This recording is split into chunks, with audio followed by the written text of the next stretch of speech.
Então eu quero começar pelo mais tradicional. O mais tradicional é o acrílico. Então, o acrílico eu utilizo no sistema pó e líquido para fazer a acrilagem das placas. Em alguns momentos eu faço o acrílico manipulado. E por que a gente tem que ter essa variação?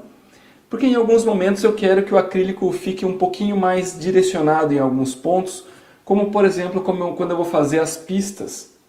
As pistas oclusais são essas partes aqui sobre os dentes posteriores.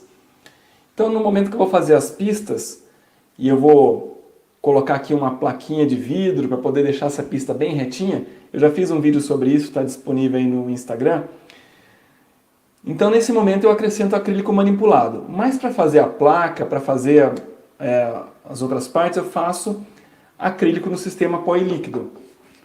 Sempre acrílico autopolimerizável, né, que é o acrílico, não é o acrílico prensado, que precisa ferver, então é uma mistura de pó e líquido, mistura de polímero e monômero, que depois que a gente prepara, ela já começa a polimerizar, começa a endurecer, começa até a formar bolhas, né, sozinho, e por isso a gente tem que pôr numa panela de pressão.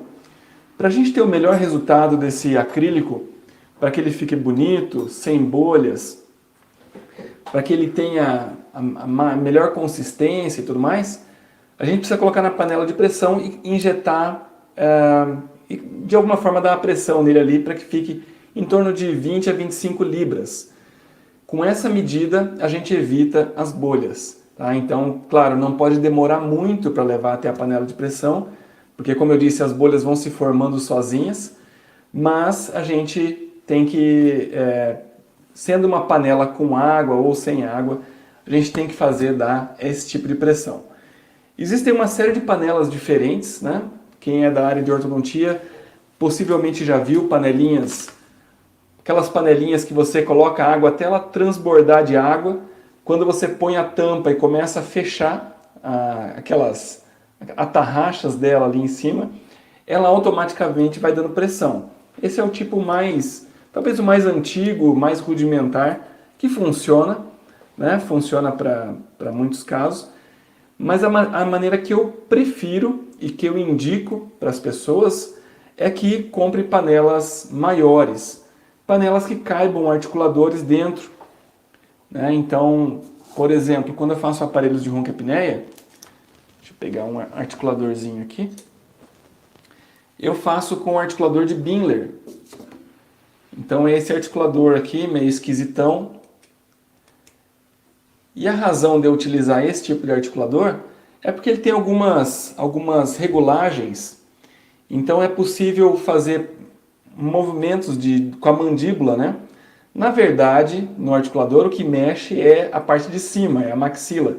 Mas a gente entende que a maxila está fixa e a mandíbula a gente consegue movimentar um pouquinho.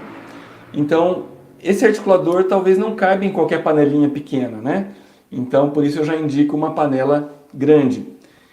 E principalmente, quem já vai ser um profissional dessa área, que pegue panelas de 6 litros. São aquelas panelas de pressão, as maiores mesmo. Aquelas que a tampa encaixa e depois só gira para poder fechar. Esse é o melhor modelo de panela. E as de 6 litros cabem até um articulador semi-ajustável. Então, se eventualmente, para fazer aparelhos de ronco, eu não uso semi-ajustável, não é necessário. Mas se você for fazer uma mio relaxante, receber um articulador semi-ajustável, a panela de pressão de 6 litros vai resolver todos os casos, né? Então, se é para investir em algum tipo de panela de pressão, que seja já essa grande. Então é assim que a gente tem o melhor resultado de polimerização do acrílico. E depois, para conseguir um acabamento bonito, né, um acabamento, deixar o acrílico liso, isso eu comentei algumas vezes durante a semana, depende de um processo de acabamento que é relativamente simples. Dá um certo trabalho, sim, né? Quanto mais você quiser deixar o aparelho bonito, mais tempo você vai investir em cima dele.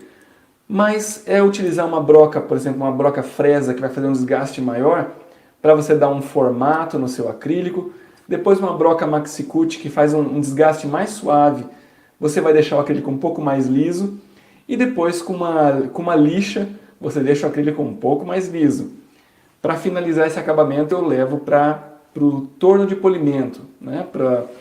Para fazer um polimento mecânico. Então é assim que eu consigo o melhor resultado com o acrílico.